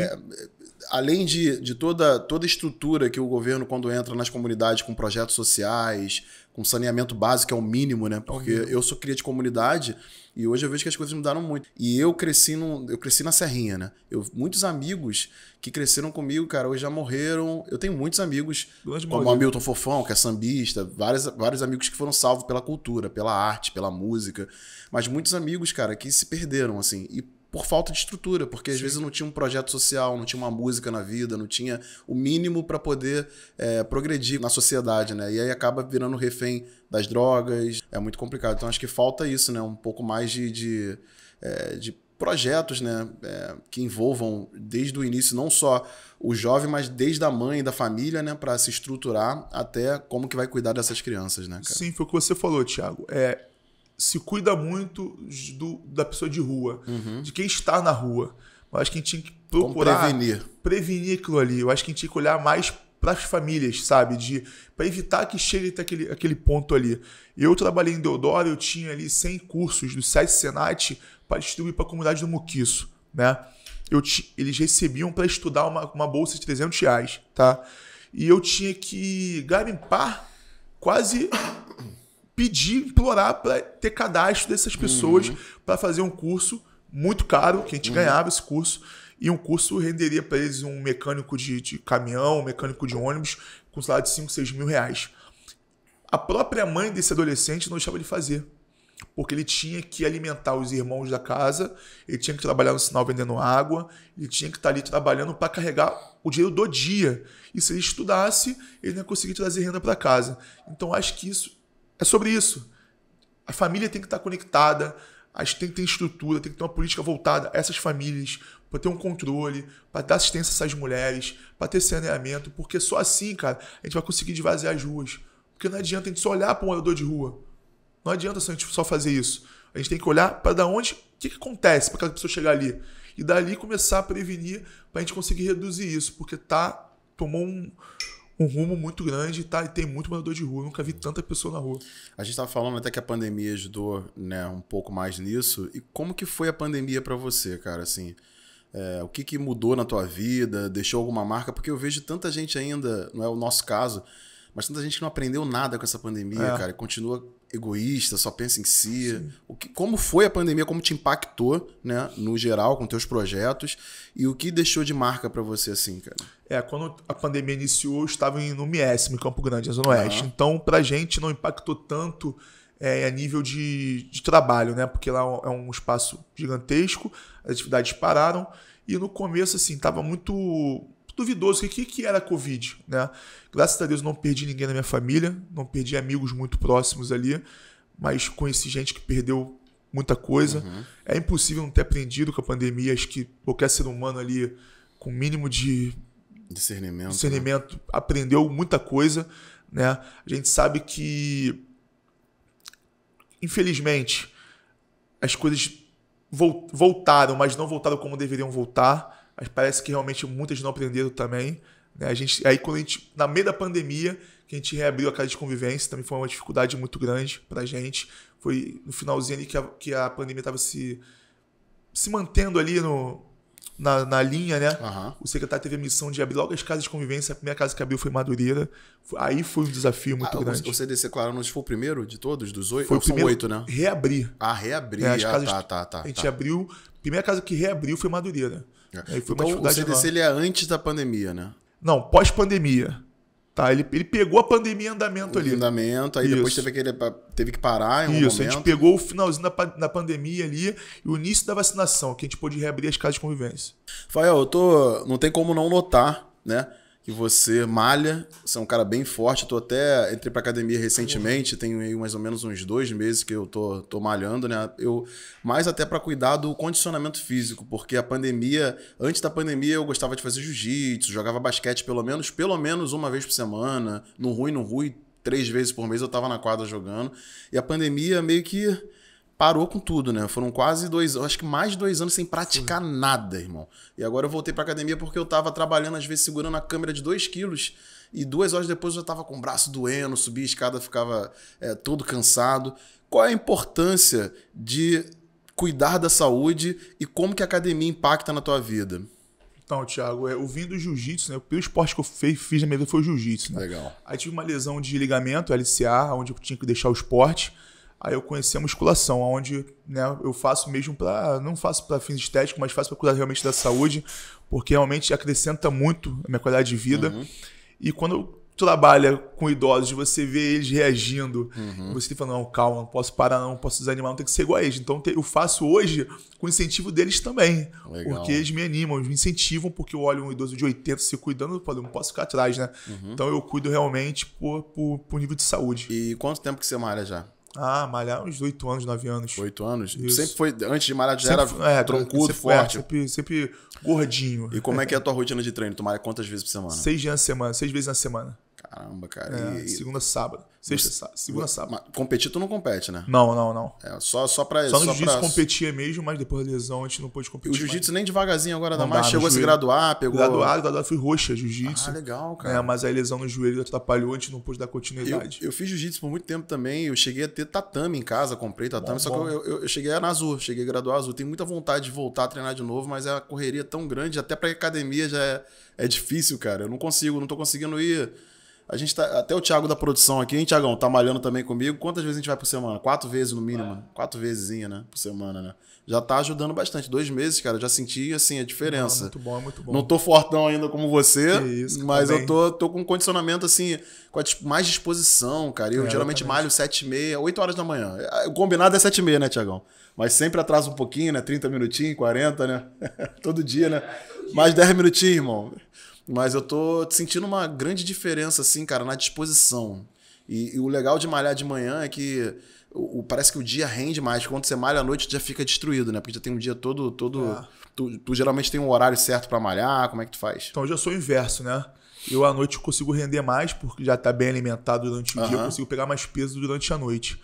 Quando eu treino de manhã, o rendimento é quase zero, porque além do cansaço ali, eu não tô bem alimentado, né? Porque pra eu conseguir pegar peso, tem que estar bem alimentado do dia ali, com todos os nutrientes ali. A gente falou aqui de religião, de academia. O que mais você faz por você, cara? Quais são os teus hobbies? O que tu gosta de fazer? Tu gosta de ir pro samba? Tu gosta de ir pro cinema? O que tu faz no teu tempo vago, cara? Praia, samba, né? E, claro, meu Botafogo, né? Que não pode faltar. Eu já ia falar sobre casa isso também. Ali, o Newton Santos, faz parte da minha casa também, um pedaço da minha casa. Também sou botafoguense e queria falar um pouco sobre Botafogo com você, né? Como que o Botafogo entrou na tua vida, irmão? Assim, teu pai é botafoguense, teu avô? Como Rapaz, Botafogo não escolhe, é escolhido, né? Tu sabe muito bem disso, né? Total. Minha mãe era flamenguista e meu pai botafoguense. Minha família toda não tem um botafoguense, somente eu, né? Eu não consigo nem entender por quê. Depois que a gente passa, que realmente a gente entender que o botafoguense é escolhido, né? É uma paixão que vem de berço. Então não vem de família de flamenguista e vascaína, a grande maioria, e tricolor. Então só tem eu realmente de botafoguense. Hoje minha mãe virou botafoguense também, meu filho é botafoguense. Isso que eu ia te perguntar, se teu filho é botafoguense. Não, tem que ser, não tem como não ser. Porque eu tenho um desgosto na minha família, sabe? Acho que meu filho vai estar vendo isso aqui em algum momento, mais velho. Que o meu filho mais velho, ele só morou comigo até os 3 anos de idade, né? Ele tem 22 anos. E aí, até 9 anos de idade, ele era botafoguense. Teve festa de futebol do Botafogo. O aniversário de 9 anos dele, ele comemorou comigo no Maracanã, assistindo o Botafogo. Se eu não me engano, acho que Botafogo e Atlético Mineiro, que o Botafogo ganhou. E aí, depois dos 10, ele veio com um papo de que tava torcendo pro Real Madrid. Mas é porque ele mora numa casa com 3 flamenguistas. Aí não tem como, né, cara? Quantos anos ele tem? Ele agora tá com 22. Pô, ele pegou a pior fase do Botafogo. Porra, cara, foi. Ele pegou uma fase triste mesmo, assim, cara. E aí ele entrou nessa de que era Real Madrid, agora esse desgosto aí, que é flamenguista, né, Foi cara? esperto, né? Falou que era Real Madrid pra não estressar o pai e depois virou flamenguista. Tem que respeitar. Tu vai pro estádio com teu filho? Vou. Não faz, o Geão faz pro Geão, não. Newton Santos, nosso estádio, né? Newton Santos. Faz parte da nossa casa, é o meu lazer, é o hobby que a gente tem também. Tu vai sempre pode. Todo jogo. Tu é sócio torcedor? Sou sócio. Todo incentivo da pessoa ser sócio também, que vale a pena, né? Quais são as vantagens, assim, cara? Fala um pouquinho das vantagens do... São 4 níveis de sócio, né, cara? A gente consegue aí, tem o alvinegro, o black, que a gente tem ingresso, nosso ingresso sai a preço zero. A gente pode, né, conseguir outro por 50%, 60%. Aí tem umas métricas que eles usam lá. E realmente vale muito a pena, porque um jogo hoje tá bem puxado, né? Tá mais de 100 reais de graça. Sim. Tem esse sócio, tem plano família ou é individual? Por exemplo, Não, individual. Filho? Individual. Entendi. Meu filho não é sócio não, só eu. Só você. Isso. E assim, alguma história com o Botafogo que te marcou, cara? Você, por frequentar tanto estádio, deve ter várias histórias com Fogão, né? Mas assim, a história mais louca que você lembra com o Botafogo, assim? Mais louca foi, assim, em 95 eu era pequeno, a gente não acompanha muito, porque também a final foi em Santos também, a gente não pôde estar presente. Eu tenho até hoje lembranças, assim, cara, desse dia, sabia? Pô, cara, mas... Eu morava na Serrinha, e eu lembro de muita gente comemorando e descendo a rua e, cara, foi... Mas a mais impactante. louca, que mais doeu, assim, que não apaga da memória nenhum dia, 99, contra o Juventude. Que ali pesou pra gente até hoje, ali, acho que todo Botafoguense se carrega, quem tava ali machuca, machuca, porque foi... Sabe que tinha chance de ganhar ali, a gente perdeu esse título ali e machuca até hoje ali. Cara, tem jeito. Mas, assim, tu tem alguma história... Tu já foi assistir o Botafogo jogando em outro estado? Sim, já. Minas, São Paulo. Era de torcida organizada, né? Tu chegou a participar da Fúria Jovem, da Fúria Jovem. Fúria? Legal, sim. Cara. Só que vai tomando o rumo da vida, a gente não pode também ficar mais arriscando a vida de bobeira, então a gente para aqui rapidinho, deixa os amigos lá, a gente tá sempre junto quando pode, mas hoje em dia não dá pra frequentar mais não. E esse momento do nosso Fogão aí? Primeiro lugar na Sul-Americana, primeiro lugar no Brasileirão, tá... Esperançoso. A gente vai assim até o segundo turno. Esperançoso e pé no chão, né, cara? A gente sabe que o time hoje tá em formação ainda. A gente sabe que tem times aí com 3, 4, 5 anos de entrosamento, de finanças em dia. A gente vem recuperando um Botafogo hoje que tava quebrado. A gente não tinha... nem a gente botafoguense confiava que estaria em primeiro colocado, hoje é uma realidade. Então a gente também tem que ter pé no chão de saber que a gente tem um time, não tem um elenco, tá em formação ainda. Tem peças ali que precisam se ajustar, lateral direito, lateral esquerdo. A gente precisa de um atacante ali, um outro do meia. A gente sabe que tá ajustando ainda. Então, acredito que quero muito ser campeão, acho que é o sonho de todo botafoguense, né? Sim. Só que a gente sabe que a dificuldade que é manter aquilo ali até dezembro ali. Porque ainda tem o segundo turno e a gente não tem muitos reservas, né? Não tem. E não tem, de repente, tanta estrutura quanto outros times também. Não tem isso. Quando eu digo de estrutura, não desmerecendo o nosso Fogão, não, tá? Eu tô falando nos últimos anos, né? Assim, se você pegar a estrutura, por exemplo, de um time como o Flamengo, como São Paulo, Palmeiras, Corinthians... são times que estão mais estruturados, né? E tem um time ali maior à disposição, um elenco maior até para chegar no segundo turno. O meu medo é Botafogo na Sul-Americana, já caímos na Copa do Brasil, né? Que foi, eu fiquei bem triste com o Botafogo caindo ali, porque eu tava bem esperançoso do Botafogo chegar pelo menos ali na semifinal da Copa do Brasil. Mas a gente ainda tem a Sul-Americana e o Brasileirão. Mas o meu medo é esse, a gente tá na 11ª rodada, o Botafogo tá com 5 pontos de diferença do segundo colocado, pega o Palmeiras agora no domingo, inclusive esse vídeo vai sair depois do jogo, 6 dias depois, espero que o Botafogo ganhe esse jogo. Não, vai ganhar, vai abrir 8 de vantagem. Pra gente abrir logo 8 de vantagem, que isso vai ser muito bom pra gente, mas é isso. Eu fico um pouco preocupado com o segundo turno, né? Se o Botafogo vai aguentar essa rotina de jogos e segundo turno e ainda tem a Sul-Americana, mas eu tô muito esperançoso. Há muito tempo que eu não vejo o Botafogo tão embalado e os torcedores também, né, cara? Sim. Assim, se o Botafogo conseguir se manter ali entre os 3 primeiros e entrar na Libertadores direto, eu já tô bem feliz. É claro, eu quero título, irmão. Eu sonho com título, mas como você falou, com o pé no chão. E o que tu tá achando do time no geral, assim? Tu gosta do técnico, Luiz Castro? Tá pra sair, né? Sai ou não sai? O que tu acha? Sai, fica? Tu acha que vai fazer muita diferença ele sair agora? Vai interromper o processo? O que tu acha desse momento? Todo trabalho tem que ter continuidade, né? Todo botafoguense não queria ele no Carioca, mas ele sempre manteve ali a mesma fala, que tinha que dar tempo pro time maturar, pro time se entrosar. Então a gente tem que confiar no projeto. Eu acho que tá mais que claro aí que o Texo tá investindo. A gente tem um gramado de excelência. Já divulgou o novo CT, vai ser um dos maiores CT do Brasil. Então a gente tem que confiar no processo e não tem outra opção. O Botafogo se entrega muito, então é normal o time tá cansado, né, na metade da tabela ali. E eu acredito que os rivais vão se aproveitar disso, pra gente ter um elenco limitado. A gente tem pessoas para sair ainda. Mas acredito que eles vão investir para outros chegarem, né? Mas até tempo de entrosamento ali. Mas eu acho que o nosso maior inimigo hoje é o cansaço. Cansaço é lesão, é o que preocupa. O meu medo é esse, porque, por exemplo, imagina, a gente lesiona um Tiquinho ou um Tietê, como é que faz? É complicado, a gente perde meio time ali, né? Então, assim, esse é meu medo. E tu tá esperançoso, porque, assim, acho que vai abrir janela de transferência agora de novo, né? Será que a gente vai ter um reforço aí legal, cara, pra... Ele já trouxe o Diego Hernandes, né? Sim. O Diego Hernandes veio, o Lourinho tá de ponta esquerda, vai jogar de meia também. Tem mais 2 peças que eu vi ontem que tá para chegar também, mas não tem nada certo. E ele não fala em contratação, pelo menos prometeu, não tá prometendo, né? Mas vamos acreditar no trabalho e tá vendo que o time tá na liderança. Eu acho que como investidor ali, como ver o time campeão e sabe que o momento histórico se conseguir aquilo ali vai alavancar o Botafogo. Né? Hoje a gente tem uma mídia hoje que já trata de diferente, como era tratado há 3, 4 meses atrás. Sim. Que a gente é muito massacrado pela mídia, Muito, pouco valorizado. Cara. Muito, e parece papo de botafoguense, Não muita é. gente fala que é chororô. E a arbitragem também sempre prejudica o Botafogo, E teve cara. um pênalti a favor agora contra o Cuiabá, ele não deu o primeiro pênalti. A bola foi claramente na mão e não deu. Eu não sei se é assim nos outros times, mas eu tenho a impressão de que o Botafogo é sempre muito sabotado pela arbitragem. Por que tu acha isso, cara? Por que o Botafogo é um time tão tradicional, Sim, né, cara? sim. Com tanta história. É um dos times que mais cedeu jogadores para a seleção brasileira, né, cara? Um time com tantas glórias. Sim. Por que tu acha que o Botafogo é tão garfado assim, cara? Thiago, acho que a gente acompanha mais o Botafogo, por isso que a gente acha que é mais roubado, né?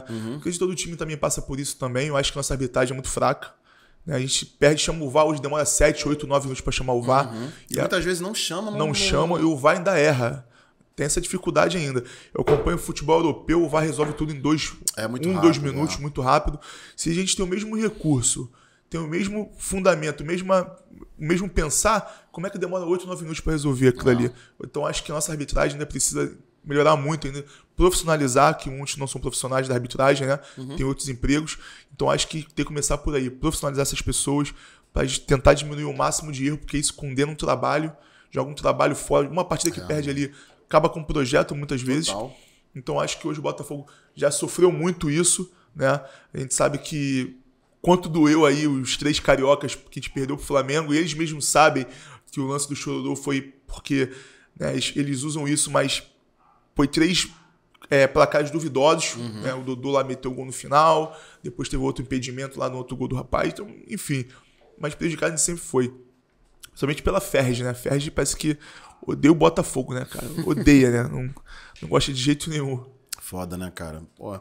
E vem cá, você foi boleiro quando era mais jovem, jogou bola também, ou tu era mais de assistir mesmo? Thiago, tem um gol na minha carreira, Thiago. Um gol. O gol cometido, quebrei meu pé. Fui chutar a bola, meti o gol. O rapaz chegou de carrinho e quebrei o pé. Então nunca fui bom de bola, não.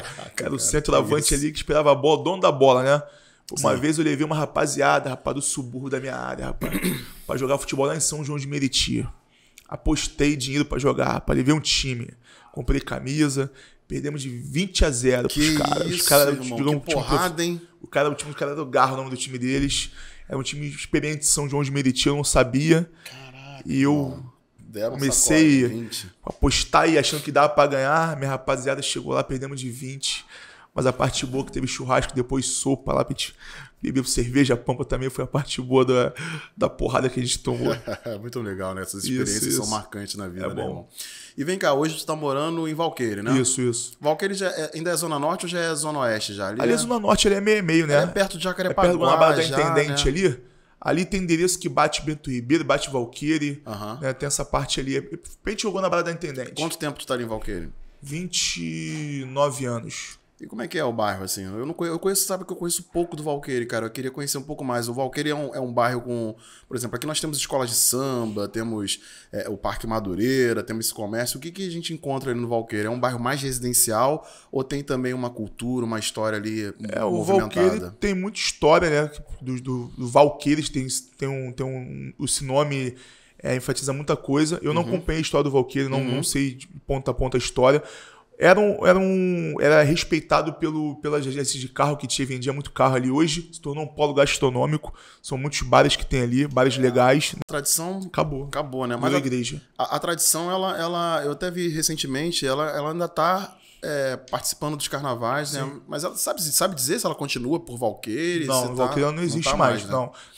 Nem a Renascença, que tinha o Renascença ali, e tinha a Tradição. Os dois não existem mais. O Valqueires também é muito conhecido no carnaval, né? O carnaval ele fecha em Tenente Magalhães. Esse ano até eles fecharam mais pra cá, perto do Guanabara, né? Mas estendeu um pouquinho até mais à frente. Ficou muito bacana. Foi uma experiência nova, né? Foi um momento muito ruim, que tá essa guerra no Fubá ali. Sim, Então foi uma experiência bacana, mas a violência atrapalhou um pouco, porque um pouco tenso, escutavam né? tiros, né? Sim. Então muita gente não curtiu por medo, as famílias, né?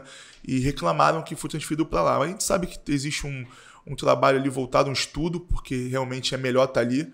E a gente tem que respeitar isso. Foi da Subprefeitura da Zona Norte essa decisão. Então a gente tem que respeitar, porque se existe um estudo, se é melhor estar ali, então a gente tem que apoiar o carnaval estar ali. Né? Então correu tudo bem, não teve nenhuma violência ali mesmo no carnaval. Então, considero um sucesso. Legal. E como que você enxerga, assim, já mudando um pouquinho de assunto, quais são as principais mudanças que você enxerga hoje na Zona Norte do Rio de Janeiro? Não vou nem muito longe, não vou nem há 30 anos atrás, de 15 anos para cá. O que tu enxerga de mudança, tanto positiva quanto negativa? Thiago, a violência acho que é a parte mais negativa que existe, essa divisão de facções aí que tem atrapalhado muito até a segurança pública, né? Porque essa guerra entre eles, isso reflete na sociedade, então automaticamente acho que perde-se o controle até dos órgãos públicos, a polícia hoje fica no meio disso tudo e também não consegue desempenhar o que tem que ser feito por justamente não ter condições de fazer isso, né? E ficam refém esse poder do tráfico, e aí reflete a sociedade, reflete a segurança, são lojas fechando. Então hoje eu acredito que está muito pior esse nível de segurança. Mas na parte de investimento sobre cultura, eu acho que hoje a gente tem mais oportunidade. Hoje as pessoas olham para a Zona Norte, olham para o subúrbio como algo legal de investir, né? Algo legal de estar fomentando ali essa parte de cultural, musical. E acho que isso melhorou. Essa parte melhorou. Mas a nível de violência, acho que piorou muito. A segurança realmente é... E aí a gente volta lá no início da nossa conversa, de falar que não queremos camuflar. A violência está em todo lugar. Hoje em Copacabana tem arrastão. Em Ipanema você pode ser assaltado. Então, como em Belford Roxo, Madureira, a Barra, a gente estava vendo aqui uma matéria falando das 50 ruas com maior índice de assalto à mão armada. Em primeiro lugar, a Avenida das Américas, cara, na Barra. Tudo bem que em Madureira a gente tem 5 entre as 10 primeiras ali, né? Mas a violência está em todo lugar, né? Isso aí é inegável, né, irmão? Sim. Mas eu falo muito com o Thiago, acho que até no podcast no último convidado, no Marcos Azevedo, a gente falou sobre isso, né?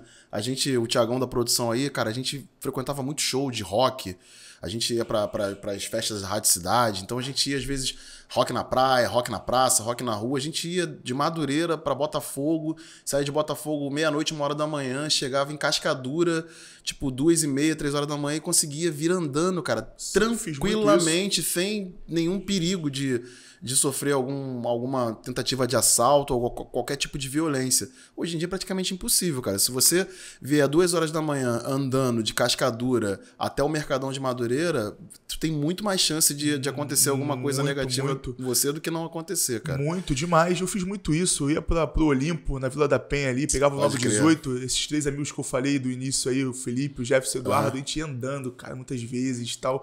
A gente curtia isso, sabe? A gente chegava em casa 3, 4, 5 da manhã. E hoje não dá, meu filho não pode ir hoje numa esquina com o telefone, que eu falo, João, guarda o telefone, guarda isso. E a todo momento a gente falando, quando chegar avisa. Fiz muito isso. A gente ia andando e... Tu falou do Olimpo, aí tu era um cara muito baladeiro, cara? Eu era do Olimpo, cara, eu gostava. Saía só o Olimpo ou tu era o cara que rodava via show, Olimpo? Curtia. Minha mãe segurou Tua mãe ficou perrengue comigo. Noite sem dormir. Noite sem dormir, rodei tudo. Sempre fui festeiro, assim, em nível de pagode, onde tinha pagode eu estava envolvido, sempre ia, beber minha cerveja, sempre é o que eu gostei, o meu lazer é esse. E aproveitando que a gente está em Madureira, tu curtiu Madureira, tu já chegou a frequentar o samba, Império, Portela, ainda frequenta? Frequento. Feira das Iabás? Sim. Portela, quase sempre, né, todo mundo ali vive na Portela, Império também quando tem show lá, Feira das Iabás, amo esse trabalho desse vai ter agora, Aham. Eu vi hoje que vai ter. Acho que teve, se eu não me engano, acho que agora só em julho, né? Em Acho julho, que vai ser em julho. Segundo Isso. domingo, né? Isso, Segundo vai ter em domingo, julho. É um trabalho maravilhoso também. Uma referência, né, cultural aqui em Madureira e da parte da música também, e gastronômica também. Então a gente tem que valorizar isso. Então, realmente, o que eu curti é isso. Portela, Império, essas partes, o charme ali do viaduto ali. Eu nunca fui bom do charme, mas já frequentei também a Casa Black. Legal. Valorizo Casa também Black muito. Rio, né? É um Legal, trabalho muito bonito que a gente legal. faz ali, muito bacana. Legal. E vamos falar um pouquinho agora do Parque Madureira, porque você está sempre ali no parque, né? Aí voltando lá no CDC, você disse que o CDC é de terça a sexta? Terça a sexta. É terça, quarta, Terça quinta a sexta. e sexta, né? De 7 terça às 18 sexta. horas, isso. De 7 a 18, de Isso. terça a sexta tem atividade Isso, acontecendo isso. para os idosos. Todos os horários. Eu acabei não te perguntando sobre isso antes de entrar no Parque Madureira e falar um pouquinho sobre o parque. Qualquer idoso, a partir de qual idade que pode 60 chegar anos. e o que precisa para se inscrever nas atividades? Qualquer idoso a partir de 60 anos pode escrever na casa, tá? Desde que esteja com o atestado médico, identidade, CPF, comprovante de residência. Chegando lá, vai ter uma equipe responsável para atender ele, para cadastrar esse aluno. Uma vez cadastrado no projeto, pode participar tanto da Casa de Madureira quanto outras casas do projeto. Isso é legal. Ele pode rodar essas casas. Que legal, né? irmão. Ele é inscrito no projeto. Ele faz questão pro projeto. A gente recebe outros alunos de outras casas, a gente manda para outras casas também. A gente tem uns passeios externos que são bacanas pra caramba. Eu ia te perguntar isso agora. Eu já vi no Instagram de vocês levando os idosos para Pão de Açúcar, Cristo Redentor, museu. Sim. Isso tudo é custeado pela prefeitura, pelo projeto, porque eu acho que vocês arrumam até van, ônibus, né, para levar todo mundo. Como é que funciona? Então, isso é através do secretário, né, do Júnior da Lucinha. Ele faz essa parceria com esses órgãos, né, junto com a prefeitura, e traz esse ingresso para a gente estar contemplando o idoso, não só da Casa de Convivência, como do projeto Vida Ativa também, que temos o Vida Ativa. Quando fala de casa de convivência, é voltado para o idoso 60 a mais. Mas nossa secretaria também tem o Vida Ativa, que você recebe pessoas de todas as idades. Legal, cara. Que são esses projetos que acontecem nas praças de 7 às 10 da manhã. Que legal. É muito bacana. Nas praças? Nas praças. Que legal. Esses projetos que você vê nas praças E é nosso na Zona Oeste, na Zona Norte, todo lugar geral. tem, toda esquina tem o nosso projeto, Vida Ativa o nome. Que legal. O Júnior da Lucinha, ele tá de frente em todos os CDCs, né? Todos. É o secretário. Ele é o secretário da... Isso, dos CDCs e do Vida Ativa também. Vida Ativa. Isso. O trabalho é bem amplo. E a equipe de vocês ali do CDC, composta por quantos membros, mais ou menos, assim, Eles cara? são 8 funcionários. 8 funcionários, além dos professores das atividades. Isso, mais os professores, equipe técnica também, tem a coordenação. É uma família, né? Que faz O trabalho dos professores é um trabalho voluntário ou eles também ganham por isso? Recebem cara. por isso, né? Hora-aula, a contratação através do MEI. Né? Tem Legal, que ter um MEI. sim.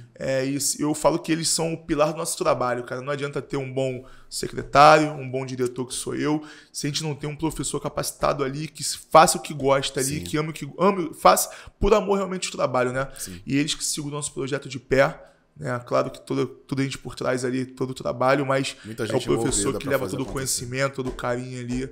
Legal. E compartilha experiência com eles. Agora vamos falar do Parque Madureira, assim, como que você acha que o Parque Madureira impacta a Zona Norte, o subúrbio carioca, né? Porque eu vejo pessoas vindo de todo lugar, de Belford Roxo, de Campo Grande, de Santa Cruz, as pessoas vêm curtir o Parque Madureira, mas o suburbano aqui da Zona Norte foi muito beneficiado pelo parque, né? Porque Muito. além de toda a parte esportiva e de toda a parte cultural, que ali você encontra desde o samba, hip hop, charme, rock, MPB, você pode praticar qualquer tipo de esporte, tem quadra de tênis, quadra de basquete, Sim. quadra de futebol.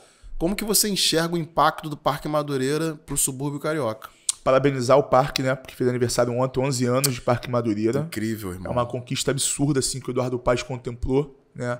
Madureira. E, assim, o que tu falou, o Parque Madureira hoje é uma referência de Madureira. Quando a gente fala de Madureira, Parque Madureira. Todo mundo conhece Madureira através do parque hoje. Né? É uma referência de tudo que você falou, de cultura, de esporte, de lazer, entretenimento, que eu acho que a gente só tem que valorizar mais nosso espaço, né? Eu passo essa dificuldade lá no trabalho, não sou a gestão do Parque Madureira, mas quem está na gestão sofre com isso, com roubo de equipamento, e isso vai atrasando nosso trabalho, né? Isso atrapalha muito. Sim. Esse lance das pessoas não preservar o que tem que ser preservado, que é o nosso templo ali, é o nosso espaço. Então eu peço, quem está vendo esse podcast, que cuidem do Parque Madureira. Pode até mandar o recado diretamente. Galera, cuidem do Parque Madureira. Aquilo ali é para vocês. Valorizem, não deixem ninguém destruir. trate com carinho, aquilo ali é pra mim, é pra você, pros seus filhos, pros seus netos. É um legado, né? É um legado, é uma conquista. Né? A prefeitura tá aí, tá investindo. Hoje o Parque 1 e 2 são os melhores. Né? Eu peço também que haja um olhar por 3 e por 4, o Parque 3 e 4, porque tá precisando muito, tá passando por momentos difíceis esses dois parques.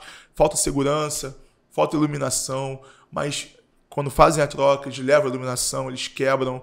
Isso pra gente é muito ruim, porque mancha, né? Você falou o suburbano hoje de Madureira, ele se afasta do parque também. A gente tem os dois públicos que valorizam e o que se afastam, porque vêm pessoas de fora quebrar, ou o próprio morador quebra, e é assalto na redondeza. Então acho que esse conjunto pode melhorar muito também o parque para a sociedade. E como que funciona a parceria ali do CDC com a gestão do parque?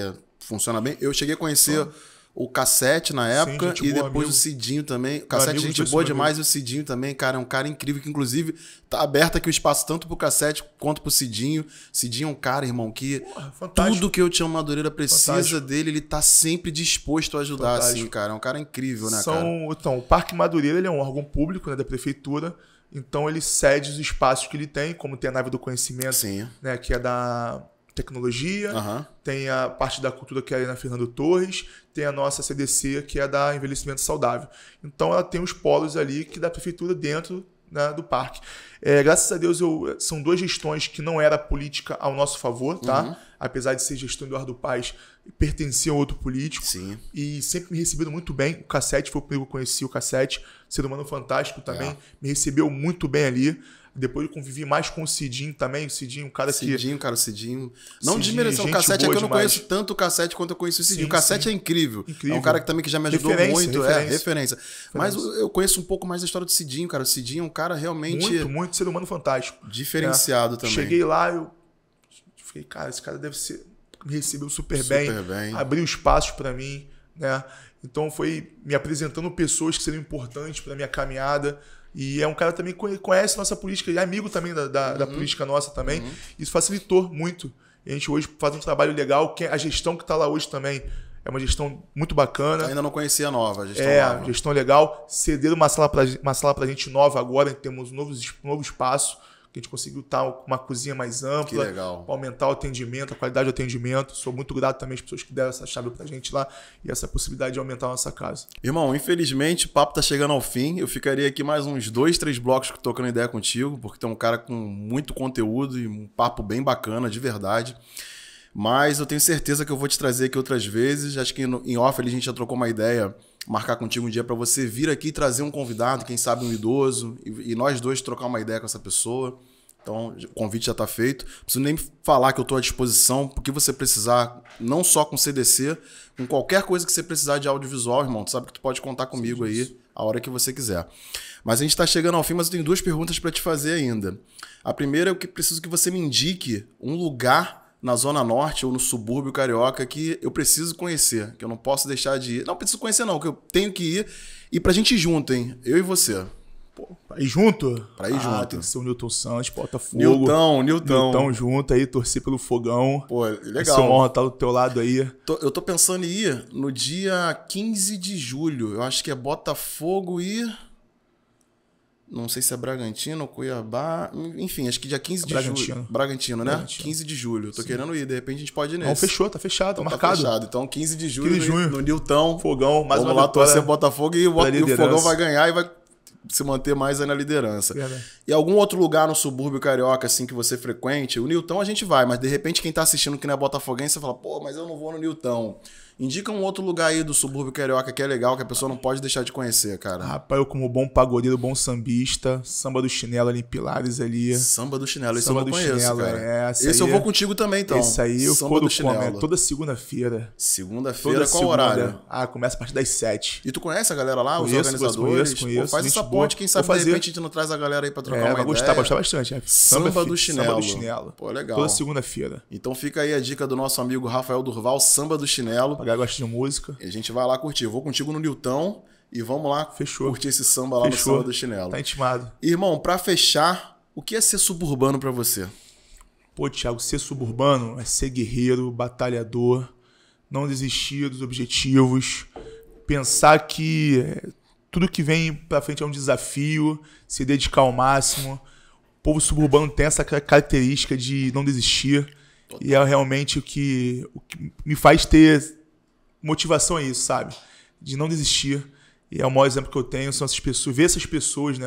Ver o camelô sorrindo, ver a tia da bala ali, mesmo passando dificuldade, dando um sorriso, dando bom dia pra mim no Parque Madureira. Ver o batalhador do dia a dia, do subúrbio mesmo, sendo feliz com o pouco que tem, sabe? Isso que motiva a gente, tá alimentando isso de falar, eu sou suburbano, vou trabalhar, vou batalhar, eu vou sonhar, vou continuar sonhando, é isso, sobre isso. Incrível, irmão. Pô, cara, eu só tenho que te agradecer a tua presença aqui no podcast Papo Suburbano. Eu te chamo Madureira. As portas do podcast, do canal, estão sempre abertas para você, pro CDC, para todos os projetos que você participar. A tua história é incrível, cara. Assim, eu tô muito feliz. Falei isso, acho que em off para você hoje, acho que umas 10 vezes já, né? Sim. Mas é porque a gente tem que valorizar as pessoas que são do bem, sabe, cara? Pessoas que são de luz, assim. Porque a gente, às vezes, na vida bate de frente com tanta gente negativa, com tanta gente que, às vezes, bate no teu ombro, mas pelas costas tá te criticando, ou deixa de te apoiar, não te ajuda, mas ainda atrapalha, né? Então eu fico muito feliz quando eu bato de frente com pessoas que não pensam só em si, sim, mas que pensam em todo o contexto de sociedade, de comunidade. E você é esse cara, irmão, que tá sempre disposto a fazer pelo próximo. Eu também me identifico muito com você. Então é com tipos de pessoa como você que eu quero somar, irmão, que eu quero fechadas aqui comigo no Eu Te Chamo Madureira. Então, cara, gratidão mesmo pela tua presença, tô felizão mesmo, cara. E agora eu desfecho contigo pra tu falar tuas palavras finais aí, fala o que vier no teu coração, o que tu quiser, irmão. Obrigado, irmão, é recíproco isso, também tenho um carinho enorme por você, um respeito máximo, teu trabalho é fantástico, tu abre portas pras pessoas, né, do subúrbio em geral, tá aqui, coisas que eu não vejo em lugar nenhum, né? Isso sem ganhar nada, igual você faz o teu trabalho, e trabalho profissional de qualidade, isso aí é um trabalho que tem que ser respeitado e muito. Então, pode ter certeza que eu vou indicar teu trabalho aí, merece total respeito nosso, e que todo mundo possa ver. Eu te chamo Madureira, o Papo de Suburbano, conhecer o Thiago também, quem é essa pessoa incrível que você é. Muito feliz de estar aqui. Vou voltar para as próximas vezes. Quero voltar com o secretário Júlio da Lucinha aqui para trazer a experiência dele. Vamos fazer isso acontecer para ontem. Para ontem não, porque o ontem já passou. Para hoje. Vou cobrar ele também para ele estar com a gente aqui, que é importante também para a gente, para pessoas conhecer ele também no subúrbio e saber a importância que ele vai ter daqui para frente. Já tem, né? E vai trazer mais para as pessoas nos próximos anos que a gente conseguir fazer um trabalho aí. Então é isso aí, rapaziada. Você que chegou até aqui, se inscreve no canal, deixa seu like. Esse trabalho aqui é feito com muito amor. A gente não tem investimento, a gente não tem patrocínio, a gente faz tudo com muito amor, com muito suor. A ideia era ter um podcast desse por semana, mas como eu falei aqui com o nosso amigo Rafael, é muito difícil porque a gente toca tudo isso sozinho. Então já fica aí também a deixa. Se você tem uma empresa, se você é um empresário que quer participar, se você acha relevante o que a gente está fazendo aqui no Papo Suburbano, entre em contato com a gente. Vai ser um prazer ter você aqui como nosso parceiro, exibir a sua marca aqui. Uma empresa que apoia o subúrbio, que apoia o suburbano. Então, com certeza vai ser um prazer ter vocês aqui com a gente. E quanto mais gente chegar, quanto mais apoio a gente tiver, mais a gente vai poder fazer. Se hoje, sem nenhum investimento, a gente chegou até onde a gente está, imagina com qualquer tipo de investimento que a gente não é capaz de fazer. Então a nossa ideia é mostrar para o mundo o que o subúrbio tem de melhor. Esses suburbanos com histórias incríveis, que são pessoas que têm realmente muita garra, muita luta, pessoas apaixonadas pelo subúrbio carioca. Essa é a nossa ideia, trazer essas pessoas aqui para compartilhar os seus momentos com a gente. Então, Rafael, mais uma vez, irmão, muito obrigado. Muito obrigado a você. Muito obrigado. Conta sempre comigo, conta sempre com a gente. Obrigado. Vocês aí que chegaram até aqui, Deus abençoe todos vocês. Muito obrigado. Compartilhe aí. Vou deixar na descrição todas as redes sociais do Rafael Durval, as redes sociais do CDC, tudo que o Rafael falou aqui, todos os links, inclusive do cantor. Como é que é o nome dele? Desculpa. Alan de Bangu. Alan de Bangu. Todos os vídeos vão estar aí na descrição. Sigam as redes sociais do Rafael também. Vou deixar aí o Instagram dele aí. E é isso, gente. Tamo junto. Encontro vocês no próximo Papo Suburbano. Da minha parte é só. Que não falte positividade, paz, amor e boa sorte a todos nós. É isso aí. Valeu. Irmão, deixa eu até...